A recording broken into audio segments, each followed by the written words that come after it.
మా latest videos కోసం మా ఈ తెలుగు న్యూస్ ఛానల్ సబ్స్క్రైబ్ చేసి గంట సింబల్ యాక్టివేట్ చేసుకోండి. ఈ రోజే కార్తీక శుద్ధ ఏకాదశి పరమ పవిత్రమైన రోజు. ఇది శనివారంతో కలిసి రావటం మరింత విశేషం. కనుక ఈరోజు రాత్రి 12 లోపు కార్తీక ఏకాదశి వ్రత కథను వింటే చాలు. ఈ రోజుతో మీ దశ తిరిగిపోతుంది. కోటి ఏకాదశులు చేసిన పుణ్యం వస్తుంది. కోటి ఉపవాసాలు ఉన్న ఫలితం వస్తుంది. మీ సమస్యలన్నీ కూడా పోతాయి. వద్దన్న ధనం వస్తూనే ఉంటుంది. అష్టైశ్వర్యాలు సిద్ధిస్తాయి. దోషాలు పోతాయి. పాపాలన్నీ కూడా పోయి కోటి జన్మల పుణ్యం వస్తుంది. పేదరికం పోతుంది. ధన సమస్యలు పోతాయి. మీరు పట్టిందల్లా బంగారంలాగా మారిపోతుంది. ఇక మీకు అన్ని శుభాలే జరుగుతాయి. ఫ్రెండ్స్, ఈ కథను చివరి వరకు వినాలి. మధ్యలోనే ఆపేస్తే ఎటువంటి ఫలితం రాదు. కనుక శ్రద్ధగా చివరి వరకు చూడండి. అలాగే వీడియో చూసే ముందు కామెంట్ బాక్స్లో ఓం నమో నారాయణాయ అని కామెంట్ చేయండి. ఈ వీడియోకి ఒక లైక్ కొట్టి మా ఛానల్ని కూడా సబ్స్క్రైబ్ చేసుకుని మాకు సపోర్ట్ చేయండి. అనగనగా సప్తగిరుల నీడలో ధర్మపురం అనే ఒక అందమైన గ్రామం ఉండేది. ఆ గ్రామం పేరుకు తగ్గట్టుగానే అక్కడి ప్రజలు చాలా ధర్మాత్ములు, భక్తిపరులు. గ్రామానికి ఆనుకుని ఒక పెద్ద కొండ. ఆ కొండ మీద సాక్షాత్తు కలియుగ దైవం శ్రీ వెంకటేశ్వర స్వామి వెలసి ఉన్నాడు. ఆ గుడి చాలా పురాతనమైనది, మహిమ గలదని ప్రజల నమ్మకం. గ్రామస్తులందరూ ప్రతిరోజు ఆ కొండవైపు తిరిగి దండం పెట్టుకోకుండా ఏ పని మొదలుపెట్టేవారు కాదు. ఆ గ్రామంలో రామయ్య అనే ఒక కష్టజీవి అయిన రైతు ఉండేవాడు. రామయ్యకు ఉన్నది 2 ఎకరాల పొలమే అయినా దానిని ప్రాణంగా చూసుకునేవాడు. అతనికి గంగయ్య అనే ఒక ఎద్దు ఉండేది. అది కేవలం పెంపుడు జంతువు కాదు, రామయ్యకు ఒక తోడు నేస్తం. రామయ్య దానితో తన కష్టసుఖాలన్నీ చెప్పుకునేవాడు. రామయ్యకు భక్తి ఎక్కువ, కానీ ఆ భక్తిలో కాస్త మూఢత్వం కూడా ఉంది. శాస్త్రంలో చెప్పిన దానికంటే ఒక అడుగు కూడా పక్కకు వేయకూడదని అతని నమ్మకం. అదే గ్రామంలో సోమయాజు అనే ఒక బద్ధకస్తుడు ఉండేవాడు. వాడికి పని చేయటం అంటే మహా చిరాకు. ఎప్పుడూ ఏదో ఒక చెట్టు కింద కూర్చుని పనిచేసే వాళ్ళను చూసి ఎగతాళిగా నవ్వటం వాడికి అలవాటు. వాడికో బోరయ్య అనే గాడిద ఉండేది. సోమరాజు ఆ గాడితో చిన్న చిన్న పనులు చేయించి వచ్చిన దాంతో కడుపు నింపుకునేవాడు.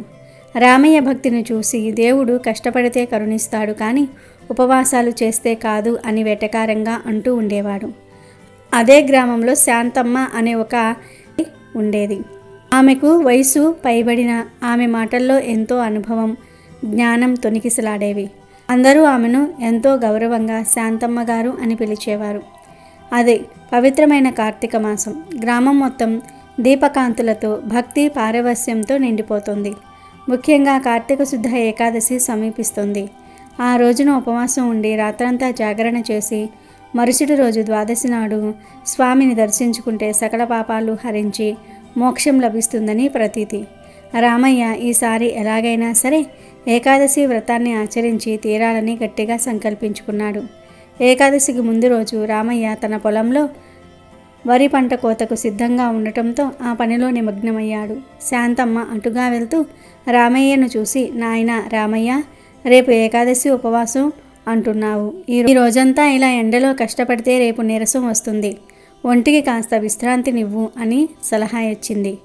అందుకు రామయ్య, పర్లేదు శాంతమ్మ గారు, దేవుడి కార్యం కోసం శరీరాన్ని ఎంత కష్టపెట్టినా తప్పులేదు.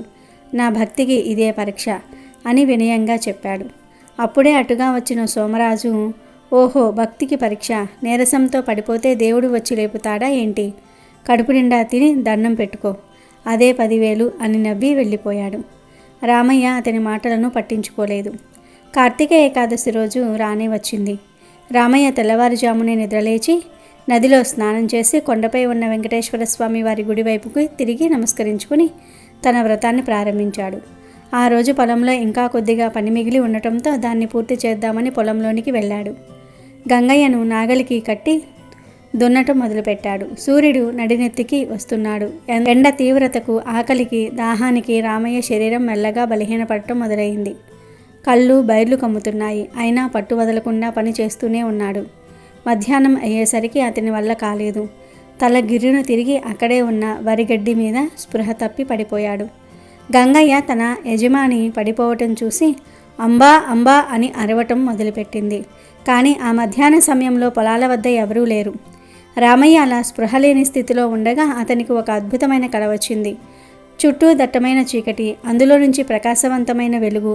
ఆ వెలుగు మధ్యలో శంకు, చక్ర, గదాధారి తులసి మాలలతో అలంకరించుకుని చిరునవ్వుతో సాక్షాత్తు శ్రీనివాసుడు ప్రత్యక్షమయ్యాడు. రామయ్య ఆ దివ్యమంగళ రూపాన్ని చూసి ఆశ్చర్యంతో ఆనందంతో ఉక్కిరి బిక్కిరి అయ్యాడు. కాళ్ళ మీద పడి నమస్కరించబోయాడు. అప్పుడు స్వామి మందహాసంతో, రామయ్య లే, నీ భక్తికి నేను మెచ్చాను, కానీ నీ పద్ధతి సరైనది కాదు. కష్టపడి పనిచేసే నీలాంటి వారికి ఈ కఠోర ఉపవాసాలు అవసరం లేదు. నీవు చేసే ప్రతి పని, నీవు పండించే ప్రతి గింజ నాకు చేసే పూజతో సమానం. నీ శరీరం ఒక దేవాలయం లాంటిది. దాన్ని ఇలా హింసించుకోవటం తప్పు. నీలా కాయ కష్టం చేసుకునేవారు పండ్లను, పలహారాలను లేదా శుభ్రంగా అన్నాన్ని స్వీకరించి కూడా వ్రతాన్ని ఆచరించవచ్చు. మనసులో భక్తి ముఖ్యం, కానీ శరీరాన్ని శుష్కింపజేసుకోవటం కాదు. నీవు చేస్తున్న శ్రమే నాకు అత్యంత ప్రీతిపాత్రమైన నైవేద్యం. ఎకనైనా అర్థం చేసుకో అని చెప్పి అంతర్ధానమయ్యాడు. ఉలిక్కిపడి మెలకువ వచ్చిన రామయ్యకు ఒళ్ళంతా చెమటలు పట్టింది.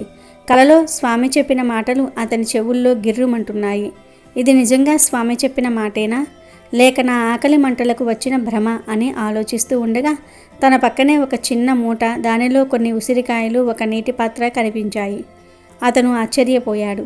బహుశా శాంతమ్మగారే తన పరిస్థితిని చూసి జాలిపడి ఇక్కడ పెట్టి వెళ్ళి ఉంటుంది అనుకున్నాడు.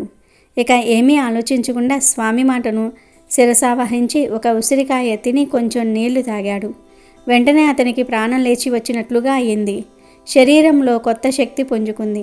సాయంత్రం వరకు మిగిలిన పని పూర్తి చేసుకుని గంగయ్యతో పాటు ఇంటికి బయలుదేరాడు. అయితే రామయ్య పొలంలో పడిపోవడాన్ని సోమరాజు దూరం నుండి చూశాడు.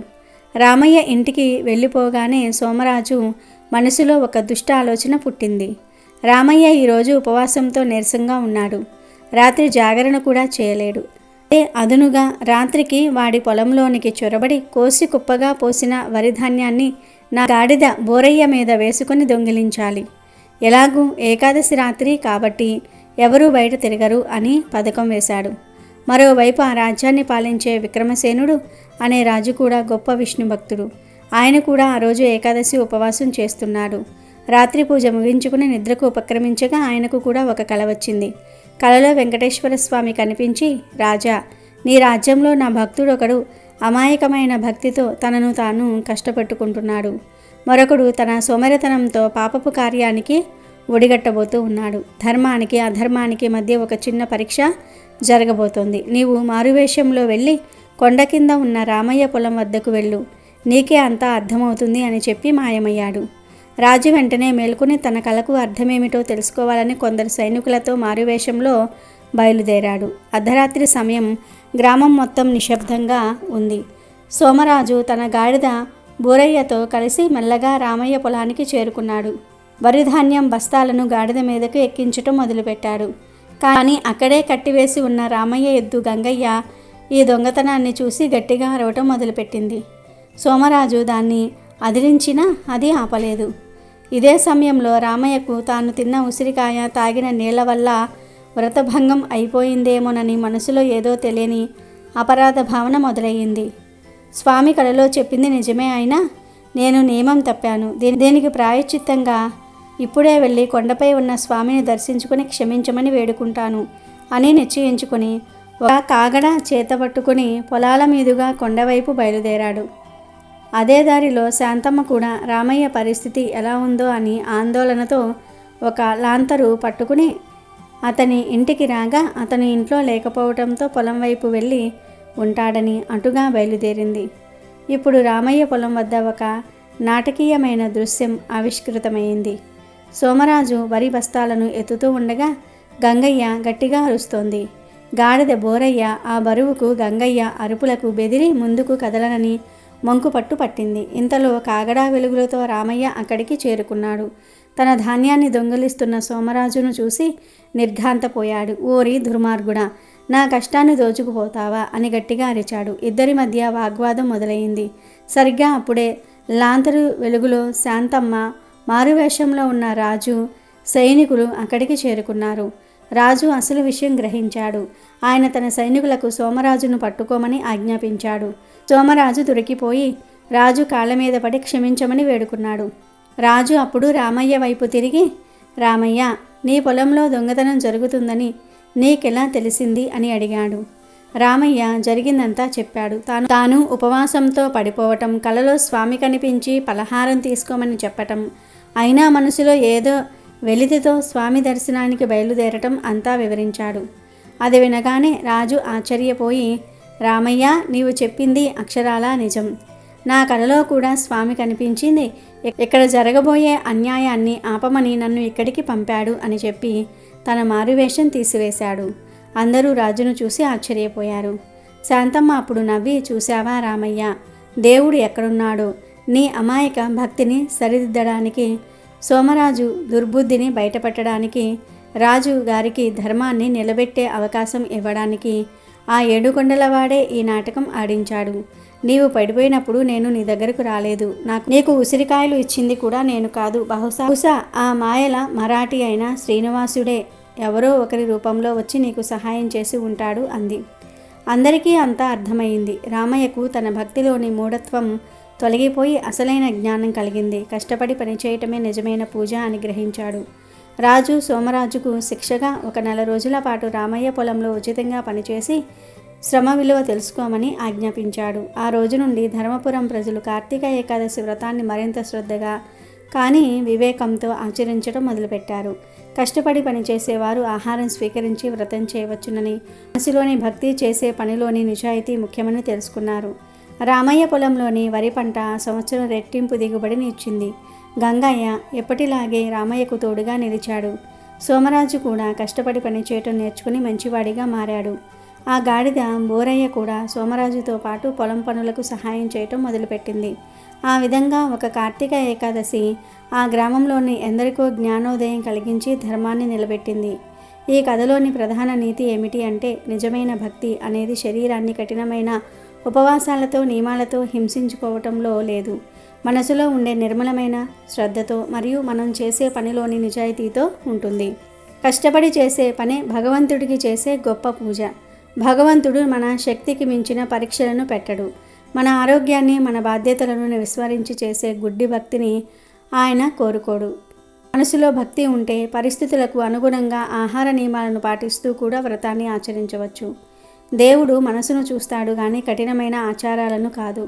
నిజాయితీ పరులను దేవుడు ఎల్లప్పుడూ సరైన మార్గంలో నడిపిస్తాడు, కష్టాల నుండి కాపాడతాడు. అదే సమయంలో తప్పుడు దారిలో నడిపించే వారికి వారి కర్మల ఫలాన్ని చూపి వారికి కూడా మారే అవకాశం ఇస్తాడు. ప్రబోధిని ఏకాదశి రోజు దేవతలు ఎందుకు విష్ణుమూర్తిని నిద్రలేపారో తెలుసా? అది తెలియాలంటే కార్తీక పురాణంలోని ఈ కథను వినాలి. ఒకసారి ఋతు చక్రవర్తి నారద మహర్షిని తిథులన్నిటిల్లో కూడా ఏకాదశి తిథి, మాసాలన్నిటిల్లో కార్తీక మాసం ఎందుకు విశేషమైనవిగా మారాయో తెలుపమని అడుగుతాడు. అప్పుడు నారద మహర్షి ఈ కథను చెప్తాడు.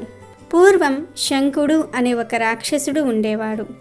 అసుర లక్షణాలు కలిగినవాడు గనుక దేవతలను నానా రకాల ఇబ్బందులకు గురి చేస్తూ ఉంటాడు.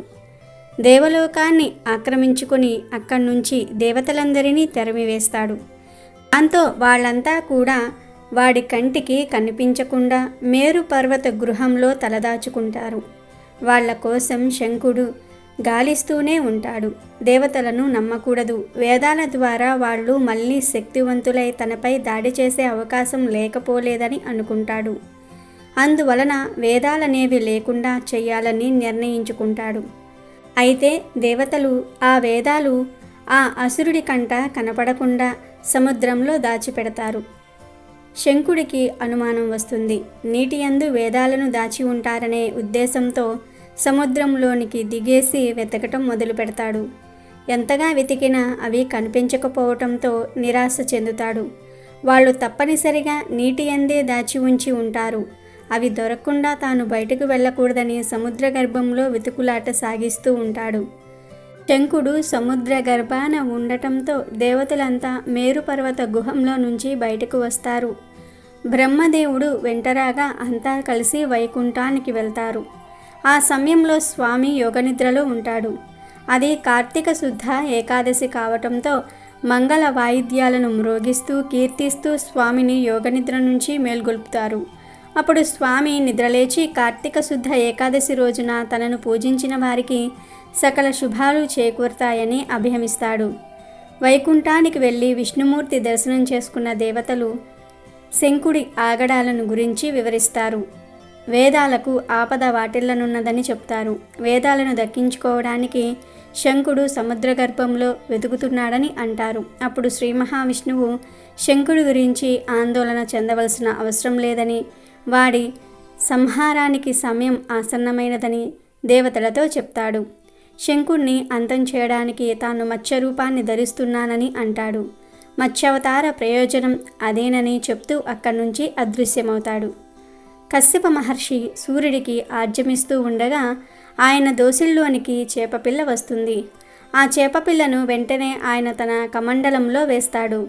క్షణాల్లో ఆ చేపపిల్ల కమండలమంతా కూడా నిండిపోతుంది. దాంతో ఆయన దానిని ఒక బావిలో విడిచిపెడతాడు. క్షణాలలో దాని ఆకారం పెరిగిపోయి బావంతా కూడా ఆక్రమిస్తుంది. వెంటనే ఆయన దానిని తన మంత్రశక్తితో సరస్సులోనికి పంపిస్తాడు. ఆ చేపపిల్ల సరస్సు అంతటినీ కూడా అలుముకుంటుంది. ఇదంతా ఆయనకు చాలా విచిత్రంగా అనిపిస్తుంది. అప్పుడు ఆయన దానిని సముద్రంలోనికి వదులుతాడు. సముద్రంలోనికి విడిచిపెట్టబడిన ఆ చేప తన ఆకారాన్ని మరిన్ని రెట్లు పెంచుతూ నీటి అడుగుకు చేరుకుంటుంది. ఒకవైపున వేదాల కోసం శంకుడు వెతుకుతూ ఉంటే, మరొక వైపున శంకుడి కోసం మత్స్యావతారంలో స్వామి వెతుకుతూ ఉంటాడు. చివరికి స్వామి ఆ అసురుడిని చిక్కించుకొని సంహరించి వేదాలను రక్షిస్తాడు. శంకుణ్ణి శంఖంగా మార్చుకుని తన చేత ధరించి సముద్ర గర్భం నుంచి బయటికి వస్తాడు. అసురుడి పోరాటం కారణంగా అలసిన స్వామి బద్రీవనంలో సేద తీరుతాడు. దేవతలు, మహర్షులు స్వామిని సేవిస్తూ కీర్తిస్తారు. తాను అడుగుపెట్టిన కారణంగా బద్రికవన ప్రదేశం మహాపుణ్యస్థలంగా మారుతుందని, భవిష్యత్తులో ఇది గంగా కాళింది సంగమ స్థానమవుతుందని అంటాడు. అక్కడ చేసే జప తపాలు వెంటనే ఫలితాలను ఇస్తాయని వారికి స్వామి చెప్తాడు. బదిరీ క్షేత్ర దర్శనం వలన సమస్త పాపాలు దోషాలు నశిస్తాయని అంటాడు. ఇతర క్షేత్రాలలో ఏళ్ల తరబడి చేసే పూజలు, సేవలు, తపస్సులు బదిరీలో ఒక్క రోజున చేసిన అదే ఫలితం చేకూరుతుందని చెప్తాడు. బదిరీలో చేసే పితృకార్యాల వలన వాళ్ళ పితరులు విష్ణులోకం చేరుకుంటారని చెప్పేసి విష్ణుమూర్తి తిరిగి వైకుంఠానికి చేరుకుంటాడు.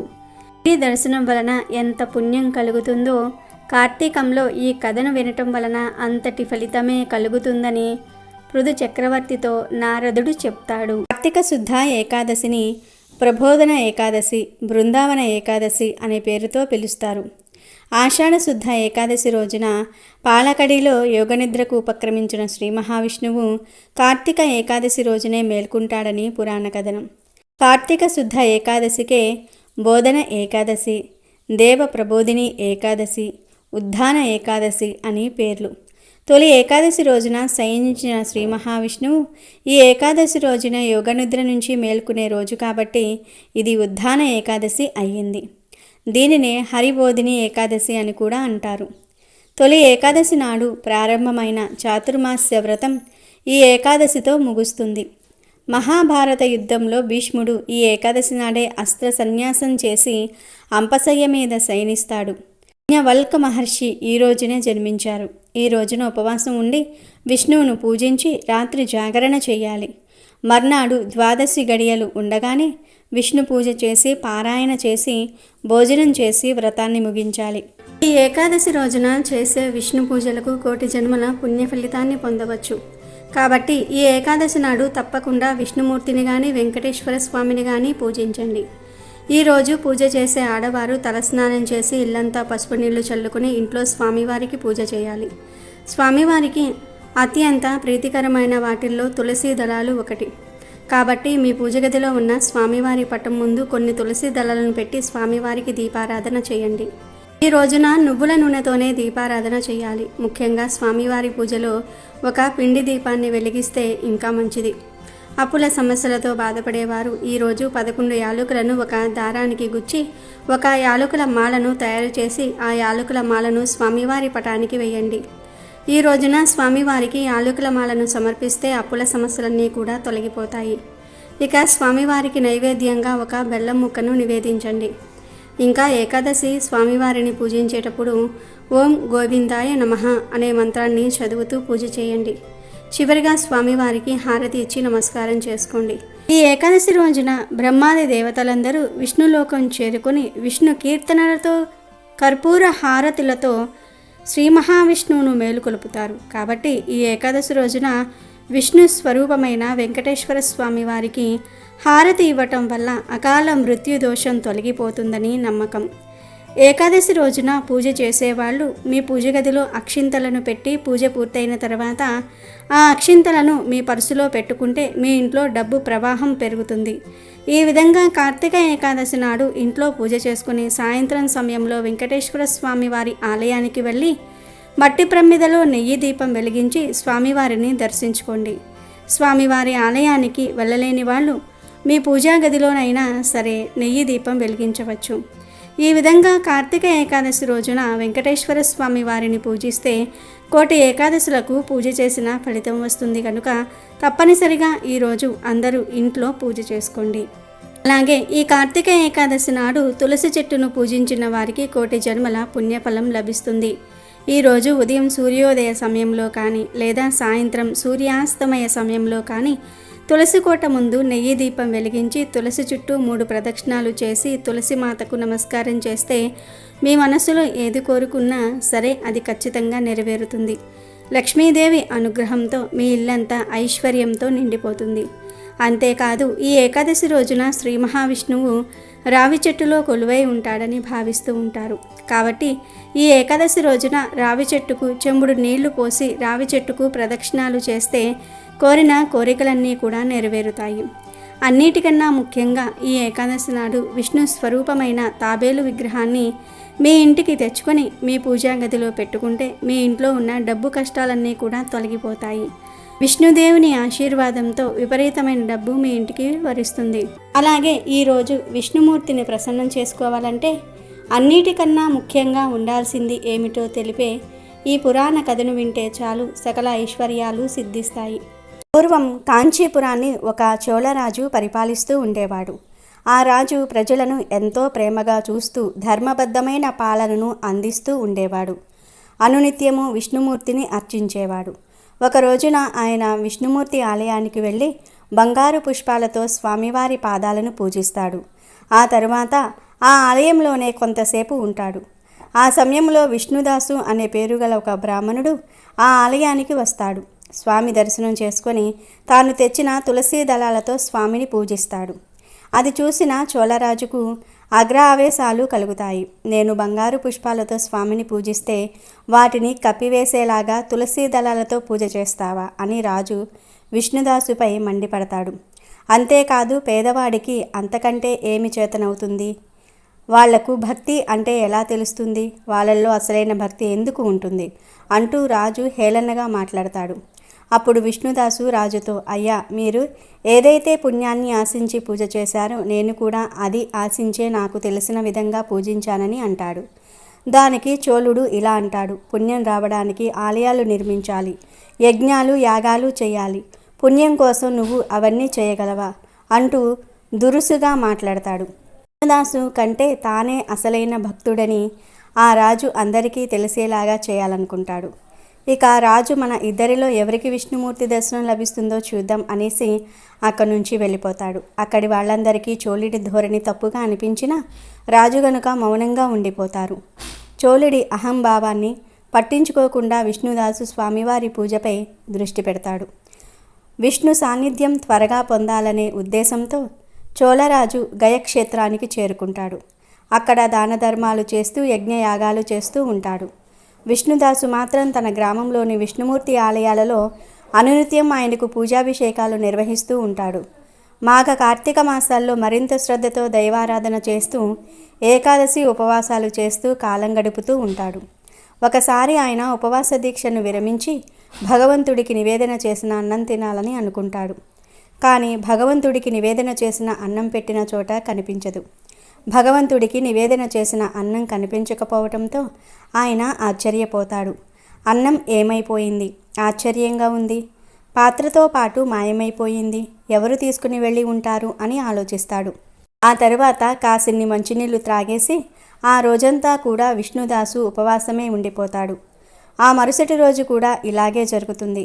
ఆయన నివేదన చేయటం ప్రసాదంగా తీసుకుందామని అనుకునేలోగా పాత్రతో పాటు అన్నం మాయం కావటం జరుగుతూ ఉంటుంది. అలా వారం రోజుల పాటు అలాగే జరుగుతుంది. ఈ వారం రోజుల పాటు ఆయన ఉపవాసమే ఉండవలసి వస్తుంది. ఇక ఒక రోజున ఎలాగైనా సరే అన్నం దొంగను పట్టుకోవాలని భావించి కళ్ళు మూసుకుని ధ్యానం చేస్తున్నట్లుగా నటిస్తాడు. అప్పుడు ఒక చండాలుడు నెమ్మదిగా ఆలయంలోనికి ప్రవేశిస్తాడు. అటూ ఇటూ చూసి అన్న పాత్రను పట్టుకుని పరుగందుకుంటాడు. ఆ చండాలుడిని చూసిన విష్ణుదాసు గబాలున పైకి లేస్తాడు. నెయ్యి లేకుండా ఎలా తింటావు నాయనా? ఇదిగో నెయ్యి తెస్తున్నాను ఉండు అంటూ నెయ్యి పాత్రను పట్టుకుని అతని వెనుక పరిగెడతాడు. విష్ణుదాసు మాటలను వినిపించుకోకుండా ఆయన చేతిలోని నెయ్యి పాత్రను చూడకుండా ఆ చండాలుడు మరింత వేగంగా పరిగెడుతూ ఉంటాడు. తనను పట్టుకోవడానికి వెంటపడుతున్నాడనుకుని భయంతో పరుగులు తీస్తూ రాయి తగిలి పడిపోతాడు. వెంటనే విష్ణుదాసు వచ్చి ఆయనను పైకి లేవదీస్తాడు. కంగారు పడవలసిన పని లేదని, ఆయన తినే అన్నంలోనికి నెయ్యి తీసుకుని వస్తున్నానని చెప్తాడు. అప్పుడు ఆ చండాలుడు చిరు మందహాసం చేస్తాడు. ఆయన స్థానంలో చతుర్భుజుడైన శ్రీ మహావిష్ణువు కనిపిస్తాడు. అప్పటి వరకు చండాలుడిగా ఉన్న వ్యక్తి ఒక్కసారిగా విష్ణుమూర్తిగా మారిపోవటంతో విష్ణుదాసు నివ్వెరపోతాడు. స్వామి తనను పరీక్షించటం కోసమే అలా నాటకమాడాడనే విషయం ఆయనకు అర్థమైపోతుంది. అనంత బాష్పాలు వర్షిస్తూ ఉండగా వెంటనే ఆయన స్వామి పాదాలపై వాలిపోతాడు. స్వామి విష్ణుదాసును లేవనెత్తి హత్తుకుంటాడు. విష్ణుదాసు అసామాన్యమైన భక్తిని అభినందిస్తాడు. తనతో పాటు విష్ణుదాసును తీసుకుని విమానంలో వైకుంఠానికి వెళ్ళిపోతాడు. అయితే అలా విష్ణుదాసును తీసుకుని వెళ్తున్న ఆ విమానాన్ని గయక్షేత్రంలోని చోళుడు చూస్తాడు. మారుమూల ఊళ్ళోని గుడిలో స్వామిని అర్చించిన ఒక పేద బ్రాహ్మణుడు స్వామితో కలిసి నేరుగా వైకుంఠానికి వెళ్ళాడు. ఎంతో విశిష్టమైన ప్రదేశంగా చెప్పబడుతున్న గయక్షేత్రానికి వచ్చి యజ్ఞయాగాలు చేస్తున్నాడు. కానీ ఇంతవరకు స్వామి సాక్షాత్కారం కాలేదు. అంటే ఒక భక్తుడిగా స్వామి తనను గుర్తించలేదని భావిస్తాడు. స్వామి సాన్నిధ్యాన్ని పొందని జీవితం వృధాగా భావించి వెంటనే రాజ్యాన్ని తన మేన అల్లుడికి అప్పగిస్తాడు. అందరూ చూస్తూ ఉండంగానే అగ్ని ప్రవేశం చేస్తాడు. చోళుడు హోమగుండంలోనికి అడుగు పెట్టగానే అందులో శ్రీమన్నారాయణుడు ప్రత్యక్షమై ఆయనను అక్కున చేర్చుకుంటాడు. ఏం జరుగుతుందో తెలియక అంతా అయోమయంగా చూస్తూ ఉండగానే చోళుణ్ణి స్వామి వైకుంఠానికి తీసుకుని వెళతాడు. కాబట్టి శ్రీ మహావిష్ణువుకు ప్రీతిని కలిగించడానికి ఎలాంటి ఆర్భాటాలు చేయవలసిన అవసరం లేదు. ఆయనకు కావలసినది అంకిత భావం, అచంచలమైన భక్తి. స్వామిని చేరుకోవడానికి భక్తికి మించిన మార్గం లేదని ఈ కథ ద్వారా గ్రహించాలి. కార్తీక శుద్ధ ఏకాదశిని ప్రబోధిని ఏకాదశి, బృందావన ఏకాదశి అనే పేరుతో పిలుస్తారు. ఆషాఢ శుద్ధ ఏకాదశి రోజున పాల కడలిలో యోగనిద్రకు ఉపక్రమించిన శ్రీ మహావిష్ణువు కార్తీక శుద్ధ ఏకాదశి రోజునే మేల్కుంటాడని పురాణ కథనం. కార్తీక శుద్ధ ఏకాదశికే ప్రబోధన ఏకాదశి, దేవ ప్రబోధిని ఏకాదశి, ఉద్ధాన ఏకాదశి అని పేర్లు. తొలి ఏకాదశి రోజున శయనించిన శ్రీ మహావిష్ణువు ఈ ఏకాదశి రోజున యోగనిద్ర నుంచి మేల్కునే రోజు కాబట్టి ఇది ఉద్ధాన ఏకాదశి అయ్యింది. దీనినే హరిబోధిని ఏకాదశి అని కూడా అంటారు. తొలి ఏకాదశి నాడు ప్రారంభమైన చాతుర్మాస్య వ్రతం ఈ ఏకాదశితో ముగుస్తుంది.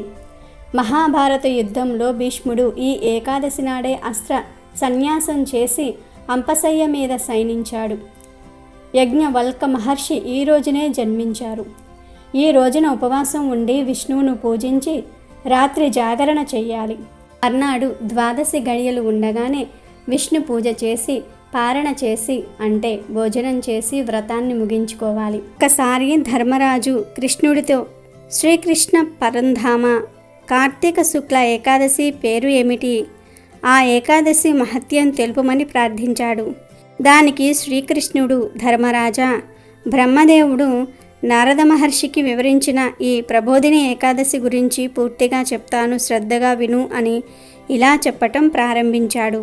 రాజా, కార్తీక మాసంలో శుక్లపక్షంలో వచ్చే ఏకాదశిని ప్రబోధిని ఏకాదశి అంటారు. ఇది ఎంతో పవిత్రమైన రోజు. సమస్త పాపాలను పోగొట్టే పుణ్యదినం. గంగా నదితో పాటు సమస్త పుణ్యతీర్థాలు పోగొట్టే పాపాలన్నిటినీ కూడా ఈ ఒక్కరోజు చేసే ఉపవాసం పోగొడుతుంది. అంతటి శక్తి ఈ ప్రబోధిని ఏకాదశికి ఉంది. ప్రబోధిని ఏకాదశి వచ్చిందంటే గంగా నదితో మరియు ఈ భూమండలంలో ఉన్న సమస్త పుణ్య తీర్థములతో మానవులకు పని లేదని ఆ పుణ్య తీర్థాలే ఒప్పుకుంటాయి. ఈ ఏకాదశి చాలా మహత్తరమైనది అని శ్రీకృష్ణుడు ధర్మరాజుకు వివరించాడు. భగీరథుడు మహా తపస్సు చేసి గంగానదిని ఈ భూమి మీదకు తీసుకువచ్చాడు. అప్పుడు గంగానది, నేను ప్రబోధిని ఏకాదశి రోజు వరకు పాపాలను పోగొడతాను అంటుంది. అంటే ప్రబోధిని ఏకాదశి రోజు ఇక గంగానదితో పని లేదు. ఈరోజు ఆచరించే పుణ్య కార్యాల వలనే మానవుల పాపాలన్నీ కూడా పోతాయని అర్థం. ఈరోజు విష్ణువును కదంబ పూలతో అర్చించేవాడు యమ సదనానికి వెళ్ళనే వెళ్ళడు. గులాబీ పూలతో అర్చించేవాడు నిశ్చయంగా ముక్తిని పొందుతాడు. ఈరోజు విష్ణుమూర్తిని వకుల అశోక పుష్పాలతో అర్చించేవాడు ఆకాశంలో సూర్యచంద్రులు ప్రకాశించేంత వరకు శోక విముక్తుడై ఉంటాడు. దేవదేవుణ్ణి సమీపత్రాలతో పూజించేవాడు యమరాజు దండన నుంచి తప్పించుకుంటాడు. చంపక పుష్పాలతో పూజించేవాడు ఈ భౌతిక జగత్తులో తిరిగి జన్మించవలసిన పని ఉండదు. విష్ణువుకు పసుపు పచ్చని కేతకీ పుష్పాలను సమర్పిస్తే కోట్ల కొలది జన్మలలో ప్రోగుబడిన పాపాలు నశిస్తాయి. ఈరోజు ఈ కథ వింటే చాలు, అదృష్టం మీ తలుపు తడుతుంది, మీ దశ మారిపోతుంది, సకల ఐశ్వర్యాలు సిద్ధిస్తాయి, రాజయోగం పడుతుంది. ఒకసారి నారదుడు భూలోకం మీద సంచరిస్తూ ఉండగా అతనికి నారాయణ అనే భక్తుడు కనిపించాడు. నారాయణ్ణి చూడగానే నారదుడికి ఎందుకో జాలి కలిగింది. నారాయణ, ఎన్నాళ్ళని ఇలా ఈ సంసార జంజాటంలో పడి ఉంటావు? నువ్వు కూడా చక్కగా నాతో వచ్చేయి, నిన్ను ఆ భగవంతుని పాదాల చెంతకు తీసుకువెళ్తాను, వైకుంఠం చేరుస్తాను అని అన్నాడు. అయ్యో మహానుభావ, మీ నోటి వెంట ఆ మాట రావటం నా అదృష్టం. ఆ భగవంతుణ్ణి చేరుకోవటమే ఈ జన్మకు పరమార్థం కదా. కాకపోతే ఓ చిన్న మనవి, నా పిల్లలు ఇంకా పసివారు, వాళ్లను పెంచి యోగ్యులుగా తీర్చిదిద్దాల్సిన బాధ్యత ఉంది కదా. ఆ బాధ్యత తీరిన వెంటనే టక్కున నీతో వచ్చేస్తాను అని వేడుకున్నాడు నారాయణ. తాను ఎంత గొప్ప వరం ఇచ్చినా కూడా నారాయణ తృణీకరించేసరికి నారదుడు బాధపడ్డాడు. కొన్నేళ్లు గడిచిన తర్వాత తిరిగి నారాయణ ఇంటి దగ్గరకు చేరుకున్నాడు నారదుడు. మళ్ళీ నారాయణ దగ్గరకు వెళ్ళి, నారాయణ, నీ పిల్లలు యోగ్యులయ్యారు కదా, ఇక నాతో వస్తావా అని అడిగాడు. తప్పకుండా మీతో వస్తాను, కానీ ఇప్పుడు కాదు.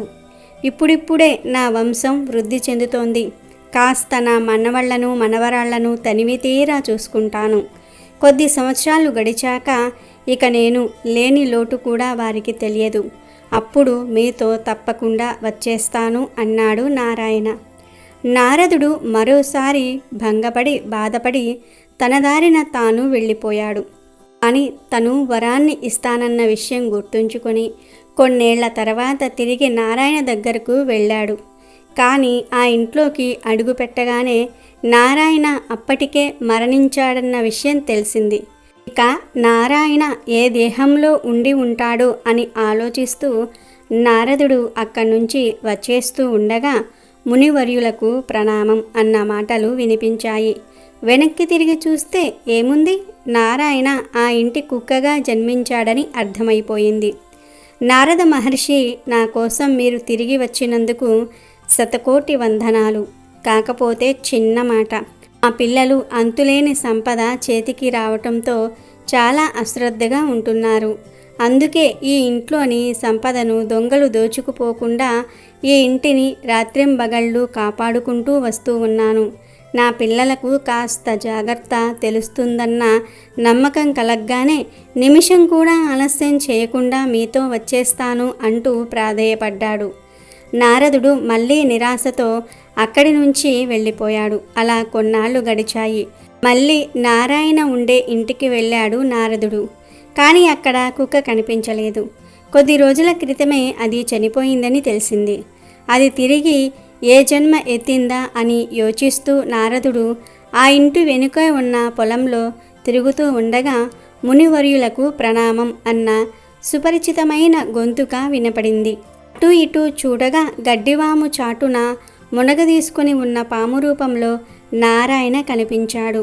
నారద మహర్షి, నా పిల్లలకు డబ్బు మీద జాగ్రత్త కలిగిన మాట నిజమే, కానీ వారు మహాబద్ధకస్తులు.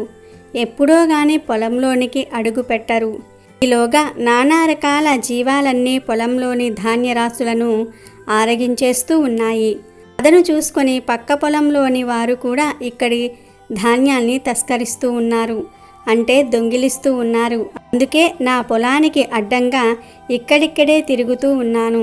ఈ ఒక్కసారికి నన్ను విడిచిపెట్టి వెళ్ళండి అంటూ ప్రాధేయపడ్డాడు. ఆ మాటలు విన్న నారదుడు ఒక్క క్షణం ఆలోచించాడు.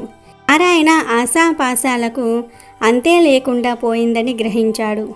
ఆ వలయం నుంచి ఎలాగైనా సరే అతన్ని దాటవేయాలని తలచాడు. అంతే ఆ ఇంట్లోని వారిని పిలిచి పామును చంపించాడు. పామును చూడగానే వారంతా పామును చంపారు. మోహంలో కన్ను మిన్ను కానని తనకు తగిన శాస్తి జరిగిందని బుద్ధి తెచ్చుకుంటూ నారాయణ తన ప్రాణాన్ని విడిచాడు. నారదునితో కలిసి ప్రయాణించేందుకు సిద్ధపడ్డాడు. ఇక్కడ గ్రహించవలసిన నీతి ఏమిటి అంటే, గృహస్థాశ్రమంలో బాధ్యతలు తప్పవు, కానీ మోహబంధాలను మనం కట్టేసుకోవాలి అనే వివేకం చాలా అవసరం. ఇహమే కాదు, పరం గురించి కూడా మనం తప్పనిసరిగా ఆలోచించుకోవాలి. అవంతి నగరంలో ఒక వేద పండితుడు ఉండేవాడు. ఇతనంటే ఊరందరికీ బాగా నమ్మకం. చివరికి రాజుగారికి కూడా నమ్మకం. ఎక్కడ ఏ కార్యం చేయాలనుకున్నా ఇతడి చేత చేయించేవారు. ఇతనికి ఎన్నో ఏళ్లుగా సంతానం లేకపోవటం వలన యజ్ఞాలు చేశాడు, యాగాలు చేశాడు. చివరికి పుత్ర కామేష్టి యాగం చేయగా ఒక పుత్రుడు జన్మించాడు. ఎంతో సంతోషంతో జాతకాది కర్మలు చేశాడు. ఒకరోజు ఈ పిల్లవాడి జాతక చక్రం వేసి చూడగా ఇతడు భవిష్యత్తులో గజదొంగ అవుతాడు అని ఉంది. ఆ జాతకం చూసి పండితుడి గుండె జల్లుమంది. అయినా మళ్ళీ మళ్ళీ వేశాడు. ఎన్నిసార్లు చూసినా గజదొంగ అవుతాడు అని వచ్చింది. అప్పుడు పండితుడు, బాబోయ్, నేను పండితుణ్ణి, వీడు గజదొంగ, పండిత పుత్రుడు పరమశుంఠ అనే మాట నిజమవుతుందేమో అని భయపడ్డాడు.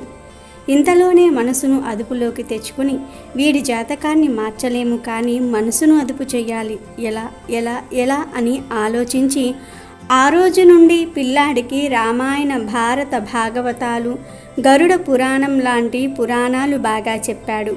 వీటిలో ప్రత్యేకంగా గరుడ పురాణం మరీ 1కి 10 సార్లు వినిపించాడు. దాంతో పిల్లాడి హృదయంలో జ్ఞాన సంపద వెలిగింది. ఈ తప్పు చేస్తే ఈ శిక్ష పడుతుంది, ఈ తప్పు చేస్తే మరో శిక్ష పడుతుంది, బంగారం దొంగతనం చేస్తే కుష్టివ్యాధి వస్తుంది, వెండి దొంగతనం చేస్తే క్షయవ్యాధి వస్తుంది, ఎవరినైనా దూషించటం, పరుల మీద నిందలు వేయటం, గురువులను వేదాలను నిందించటం, దొంగతనాలు చేయటం లాంటివి చేస్తే ప్రాణం తీసుకు చావాలి, ఇంకా అనేక శిక్షలు అనుభవించాలి అని మనసులో లోతుగా పాతుకుపోయింది. ఎట్టకేలకు ఈ కుర్రాడు కూడా పండితుడు అయ్యాడు. ఇతడి పేరు కూడా క్రమంగా ఆ నోట ఈ నోట పడి రాజుగారి దగ్గరికి వెళ్ళింది. రాజుగారు పండితుడి తండ్రిని పిలిచి, ఓ పండిత బ్రహ్మ, భూసురోత్తమ, నీ కుమారుడి గుణగణాలు విన్నాను. ఇక నుండి నా దగ్గర పురోహితుడిగా చేయడానికి పంపించు అనగానే సంతోషించి అలాగే అని చెప్పి వెళ్ళాడు. అలా వెళ్ళాడే గాని మనసంతా ఆందోళన. వీడి జాతకంలో గజదొంగ అవుతాడని ఉంది. ఇన్నాళ్ళు నా దగ్గర ఉన్నాడు గనుక ఏదో ఒకటి చెప్పి వాడి మనసు మళ్ళకుండా చేశాను. ఇప్పుడు రాజమందిరంలోనికి ప్రవేశిస్తే అక్కడ ఉండే బంగారం, వెండి, ఇతర విలువైన సామాగ్రి చూసి పొరపాటున మనసు మారి దొంగతనం చేస్తే వాడి తలే పోతుంది. అయ్యో, పంపించకపోతే వీడికి భవిష్యత్తు ఉండదు. అక్కడికి వెళ్ళాక ఏదైనా చేస్తే మనిషే ఉండడు అని తనను తాను నిగ్రహించుకుని కొడుకును పిలిచి, నాయనా, రేపటి నుండి నువ్వు రాజమందిరంలో పురోహితుడిగా చెయ్యాలి కనుక చాలా జాగ్రత్తగా ఉండాలి. ఏమరపాటుతో ఉన్నావా, తలే తీసేస్తాడు రాజుగారు అని మళ్ళీ గరుడ పురాణం చెప్పి ఎన్నెన్నో నీతులు చెప్పి జాగ్రత్తలు చెప్పి పంపించాడు. చిన్ననాటి నుండి ఇలా పురాణాలు, రామాయణ, భారత, భాగవతాలు చెప్తూ ఉంటే ఎందుకు చెప్తున్నాడో అర్థమయ్యేది కాదు ఈ పండిత పుత్రుడికి. వీడు గజదొంగ అవుతాడని తండ్రికి తప్ప వీడికి తెలియదు. మొత్తం మీద రాజుగారిని కలిసి అక్కడ పురోహితుడిగా నియమితుడయ్యాడు. పూజ చేయడానికి పూజా మందిరంలోనికి వెళ్ళగానే అక్కడ ధగధగా మెరిసిపోతున్న వజ్రాలు, పగడాలు, బంగారము, వెండి వస్తువులు చూసి ఆహా, నా జీవితంలో ఇలాంటివి చూడలేదు అంటూ చేతితో పట్టుకోబోయాడు. వాటిని తీసుకోవాలనిపించింది. వెంటనే మనసులో అమ్మో, ఈ దొంగతనం చేస్తే ఈ బాధలు పడాలి అని చిన్నప్పటి నుండి తన తండ్రి చెప్పిన మాటలు, పురాణాలు గుర్తొచ్చి అమ్మో వద్దు వద్దు అని వెనక్కి తగ్గి పూజాది కార్యక్రమాలు చేశాడు. ఇలా కొన్నాళ్ళు గడిచింది. ఒకరోజు ఆనాటి కార్యక్రమాలు పూర్తి చేసి ఇంటికి వెళ్ళబోతూ ఉంటే రాజద్వారం దగ్గర ద్వారపాలకులు ఆపి చేతిలో ఉన్న మూట చూసి ఏంటది స్వామి, చూపించండి అనగా అయ్యో ఏమీ లేదు అనగా అనుమానం వచ్చి లాక్కొని చూస్తే ఆ మూటలో తౌడు ఉంది. ఇదేంటి స్వామి, తౌడు మూట పట్టుకుపోతున్నారు అని ద్వారపాలకులు అడగగా పండితుడు బెదిరిపోతూ చూశాడు. ఇక ద్వారపాలకులు సందేహంతో రాజుగారి దగ్గర ఇతడిని ప్రవేశపెట్టారు. అప్పుడు రాజుగారికి జరిగిందంతా పూసగుచ్చినట్లు భటులు చెప్పారు. రాజు అంతా విని భూసురోత్తమ, ఎందుకు ఇలా చేశావు అని అడుగుతాడు. అప్పుడు పండితుడు ఏమీ లేదు మహారాజా, ఆవుకు పెట్టడానికి ఇంట్లో తౌడు నిండుకుంది, అందుకే ఇలా చేశాను అనేసరికి రాజుగారు నవ్వుకొని అదేంటి పండితపుత్ర, అడిగితే బస్తాలకు ఇచ్చేవాడిని కదా, దొంగతనం చేయాల్సిన కర్మేమి వచ్చింది, చిన్న పిల్లాడి చేష్టలా ఉంది అనుకొని అతడి తండ్రిని పిలిపించాడు. తండ్రి గజగజ వణికిపోతూ అయ్యో వీడేం చేశాడో, అనుకుందంతా జరిగినట్లు ఉంది, ఎంత చెప్పినా కర్మను మార్చలేము, అయ్యో వాడి తల తీసేస్తారు, కుయ్యో మొర్రో అయ్యో నాయనో అంటూ ఏడుస్తూ దర్బారుకు వచ్చాడు. అప్పుడు రాజుగారు జరిగింది చెప్పాడు. మనసులో హమ్మయ్య అనుకుని మహారాజా, మీకు ఒక రహస్యం చెప్పాలి, ఏకాంతంగా మాట్లాడాలి అని రాజుగారి ఏకాంత మందిరానికి తీసుకుని వెళ్ళి మహారాజా నన్ను క్షమించండి, ఇదిగో వాడి జాతకం, వీడి జాతకం ప్రకారం గజదొంగ అవ్వాలి, కానీ నేను మన భారత భాగవత రామాయణ పురాణాలు చిన్ననాటి నుండి బోధించాను, వాటి ప్రభావమే ఈ చిన్న దొంగతనంతో పూర్తయింది, లేదంటే ఈ పాటికి వాడు గజదొంగ అయ్యుండేవాడు, వాడి జాతక దోషం ఈ దొంగతనంతో పూర్తయింది, ఇక మీదట ఎలాంటి అపశృతి జరగదు అని మాటిస్తున్నాను అని రాజుగారికి వివరించాడు. ఆ పండితుడి నిజాయితీకి మెచ్చుకొని మాణిక్యాలు ఇచ్చి బస్తాల కొద్దీ ఆహార ధాన్యాలు ఇచ్చి తౌడు ఇచ్చి పంపించాడు రాజు. ఆ విధంగా పిల్లాడి దోషాలను నివృత్తి చేశాడు తండ్రి. అందుకే పిల్లలకు చిన్ననాటి నుండి ఇలాంటి పురాణాలు, ఇతిహాసాలు చెప్తే జాతకాలు మార్చేయవచ్చు. ఇది నిజంగా జరిగిన కథ. పుణ్యం మనల్ని జన్మల వరకు ఎలా ఫాలో అవుతుందో తెలిపే ఈ పవిత్ర కథను వింటే చాలు, కోటి జన్మల పుణ్యం వస్తుంది. చేసిన పుణ్యం చెడని పదార్థం అని పెద్దలు చెప్తూ ఉంటారు. అంటే మనము ఇప్పుడు అనుభవిస్తున్న సుఖాలన్నీ కూడా మనము గత జన్మలో చేసుకున్న పుణ్యాల ఫలితం అని అర్థం. మనం చూస్తూ ఉంటాము, పరమ దుర్మార్గుడు కూడా ప్రస్తుతం చాలా సుఖాలు అనుభవిస్తూ ఉంటాడు. మనము వాడు పాపాలు చేస్తూ ఉన్నా ఇంత సుఖంగా ఎలా ఉండగలుగుతున్నాడని అనుకుంటూ ఉంటాము. కానీ ఈ జన్మలో వాడు అనుభవిస్తున్నది గత జన్మలో పుణ్యాల తాలూకా. ఈ విషయము అర్థం కావడానికి ఒక చిన్న కథ విందాం. పూర్వం ఒక రాజు ఉండేవాడు. ఆయనకు ఉన్నట్టుండి ఒక పెద్ద సందేహం వచ్చింది. అది ఏమిటి అంటే, నేను పుట్టిన సమయంలోనే, అంటే అదే ముహూర్తానికి చాలామంది పుట్టి ఉంటారు కదా, వారందరూ రాజ్యాలు ఏలుతున్నారా లేదో, నేను ఒక్కడినే రాజు ఎలా అయ్యాను? రాజు తలుసుకుంటే దెబ్బలకు కొదువేముంటుంది? ఈ సందేహ నివృత్తికి మర్నాడు సభలో తన జాతకం ఇంకా కొంతమంది అదే సమయంలో జన్మించిన వారి జాతకాలు తెప్పించి సిద్ధాంతుల ముందు ఉంచి తన సందేహాన్ని వారి ముందు ఉంచాడు. ఒక్కొక్క సిద్ధాంతి ఒక్కొక్క రకమైన సమాధానాలు చెప్పారు. కానీ ఏవీ ఆయనకు తృప్తిని ఇవ్వలేదు. ఈ విధమైన అసంతృప్తితో రాజు దిగులు చెందుతూ రాజ్యంలో తన సందేహాన్ని నివృత్తి చేసిన వారికి భారీగా పారితోషికం ఇస్తానని ప్రకటించాడు. వచ్చిన వాళ్ళు చెప్పిన సమాధానాలు ఆయనకు తృప్తి నివ్వకపోగా ఇంకా అసంతృప్తిని, అసహనాన్ని పెంచాయి. ఒకరోజు ఒక యోగి రాజు సందేహాన్ని తీర్చడానికి రాజు సమక్షంలోనికి వచ్చాడు. రాజు తన సందేహాన్ని ఆ వృద్ధ యోగికి వివరించగా రాజుగారి జాతకాన్ని పరిశీలించి, రాజా, మీ సందేహాన్ని తీరుస్తాను, కానీ దానికి మీరు ఈ నగరానికి బయట ఉన్న సన్యాసిని కలిస్తే ఆయన మీ ప్రశ్నకు జవాబు చెప్తాడు అని చెప్పాడు. రాజు ఆ యోగి సలహా మేరకు ఊరు చివర అడవిలో ఉన్న సన్యాసి దగ్గరకు వెళ్ళాడు. ఆ సమయానికి ఆ సన్యాసి బొగ్గు తినటం చూసిన రాజు ఆశ్చర్యపోయి, ఆ బొగ్గు తినే సన్యాసి నా సందేహం ఏమి తీరుస్తాడు అని అయిష్టంగానే తన ప్రశ్నను ఆయన ముందు ఉంచాడు. అప్పుడు ఆ సన్యాసి రాజు ప్రశ్న విని చాలా చిరాకుగా, ఇంకా కొంత దూరము వెళ్తే ఇలాంటిదే ఒక గుడిసె వస్తుంది. ఆ గుడిసెలో ఒక సాధువు ఉంటాడు. అతనిని ఈ ప్రశ్న అడగండి, అతను మీకు సరి అయిన సమాధానం చెప్తాడు అని చెప్పి విసురుగా గుడిసె తలుపు వేసేశాడు. రాజు నిరాశతో ఏమో తన ప్రశ్నకు సమాధానం దొరుకుతుందేమో అని మరో సాధువు వద్దకు బయలుదేరి ఆ సాధువు ఉన్న చోటుకు చేరాడు. అక్కడ రాజు చేరే సమయానికి ఆ సాధువు మట్టి తింటున్నాడు. రాజు ఆ దృశ్యాన్ని చూసి ఇబ్బందికరంగానే తన ప్రశ్నను అడిగాడు. ఆ సాధువు చాలా కోపంగా అరిచి అక్కడి నుండి వెళ్ళిపోమ్మంటాడు. రాజు ఆ సాధువుని ఏమీ చేయలేక తిరిగి వెళ్ళిపోతూ ఉంటే ఆ సాధువు రాజుతో, ఇంకా కొంచెం దూరం వెళితే ఒక గ్రామం వస్తుంది. ఆ గ్రామంలో చనిపోవడానికి సిద్ధంగా ఉండే బాలుడు ఉంటాడు. నీవు వెళ్ళి ఆ బాలుణ్ణి కలువు అని కటువుగా చెప్తాడు.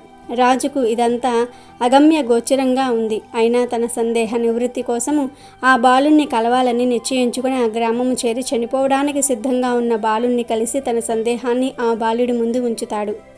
రాజుగారి సందేహము విన్న బాలుడు, రాజా, గత జన్మలో 4 అన్నదమ్ములు అడవి గుండా ప్రయాణం చేస్తూ మధ్యలో ఆకలి వేస్తూ ఉంటే ఒక చెట్టు నీడకు చేరి వాళ్ళు తెచ్చుకున్న రొట్టెలు తినడానికి ఉపక్రమిస్తూ ఉండగా ఒక వృద్ధురాలు అక్కడికి వచ్చి, తాను ఆకలితో ఉన్నాను, నాకు కొంచెం ఆహారాన్ని పెట్టమని అభ్యర్థిస్తుంది.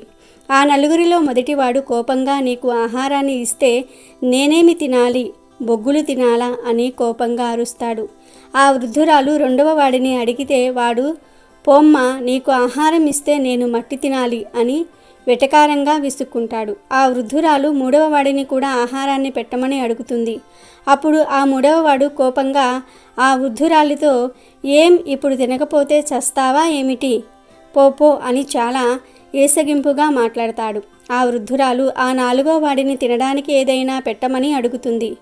అప్పుడు ఆ 4వ వాడు, అవ్వ, నీవు చాలా నీరసంగా కనిపిస్తున్నావు, ఇదిగో ఈ రొట్టె తిను అని తాను తినబోతున్న రొట్టెను ఆ వృద్ధురాలికి ఇచ్చాడు. ఆ 4వ వ్యక్తివి నీవే రాజా.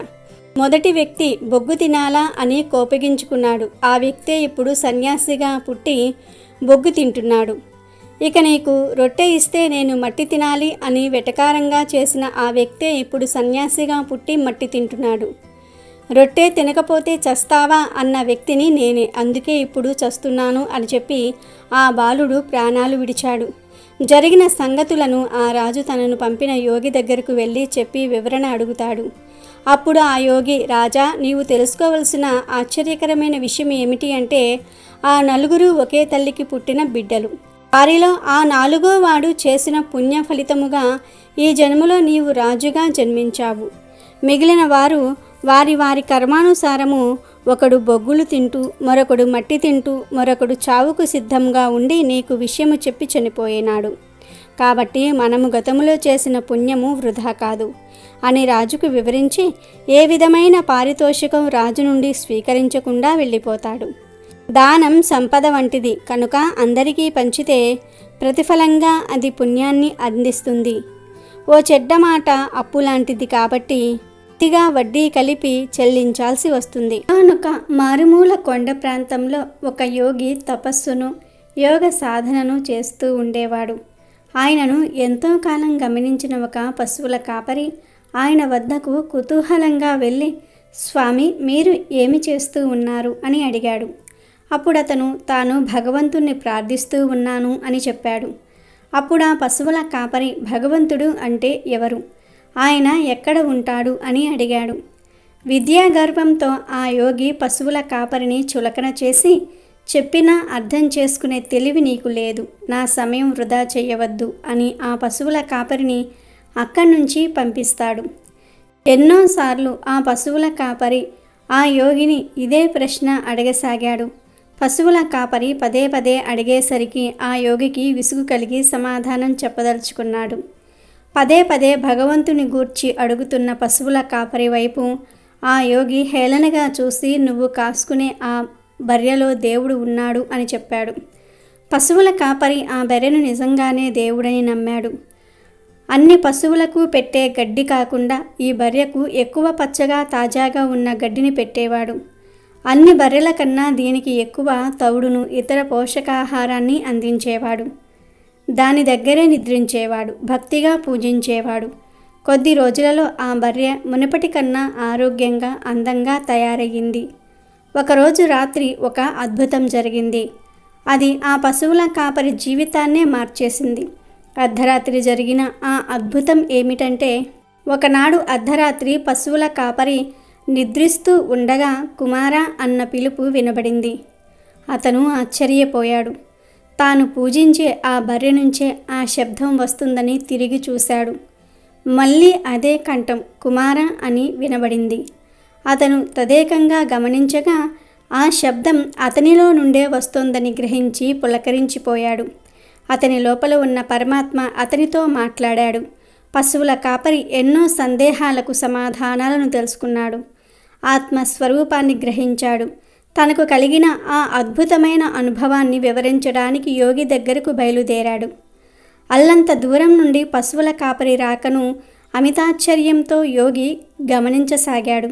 ఎందుకంటే అతను దివ్యమైన జ్ఞాన ప్రభతో తేజోమయ మూర్తిగా నడిచి వస్తున్న సూర్యునిలా ఆ యోగికి కనిపించాడు.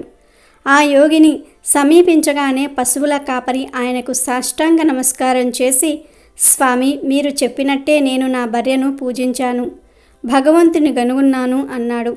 పశువుల కాపరి మాటలకు తాను అహంకారంతో అతనిని హేళన చేయటం గుర్తుకు తెచ్చుకొని ఎంతో సిగ్గుతో తలవంచుకొని, నేను హాస్యానికి నీతో అలా అన్నాను, కానీ అది నిజం కాదు, నన్ను క్షమించు. ఈ నీ జ్ఞాన ప్రభకు గల కారణాన్ని దయచేసి తెలుపమని కోరుకున్నాడు యోగి. అప్పుడు ఆ పశువుల కాపరి, స్వామి, మీరు చెప్పిన దాన్ని నేను పూర్తిగా నమ్మాను. ఆ బర్రెలో భగవంతుడు ఉన్నాడని నమ్మి త్రికరణ శుద్ధిగా పూజించాను. ఆ కారణంగానే నాకు ఈ ఆత్మ సాక్షాత్కారం లభించింది. దీనికి నేను మీకు సర్వదా కృతజ్ఞుడనై ఉంటాను అని నమస్కరించాడు. అంతేకాక ఆ యోగికి కలిగిన అనేక సందేహాలను నివృత్తి చేశాడు. ప్రతి ప్రాణిలోనూ ఆత్మ ఉంటుంది, అది జీవాత్మ. దానినే ప్రత్యేగాత్మ అంటారు. నిష్కల్మషమైన భక్తి అనే వెలుగులో ఆత్మస్వరూపం తెలుస్తుంది. ఆ ఆత్మజ్ఞానమే ఉత్కృష్టమైన పరమాత్ముడిని మనకు దర్శింపచేస్తుంది. ఆ స్థితిలో మానవుడు పాంచభౌతికమైన ఈ శరీరానికి చర్మ చక్షువులను అందని ఎన్నో విషయాలను తానుగా తెలుసుకుంటూ ఉంటాడు. ఇందుకు యోగులు, సన్యాసులు, తాపసులే కావలసిన అవసరం లేదు. త్రికరణ శుద్ధిగా భగవంతుని నమ్మే పశువుల కాపరికి కూడా పరమాత్మ సాక్షాత్కారం సాధ్యమే అని చెప్పటమే ఈ కథ లక్ష్యం. కాబట్టి ఈరోజు ఈ కథలు వింటే చాలు, మీ దశ మారిపోతుంది, వద్దన్న ఐశ్వర్యం వస్తుంది.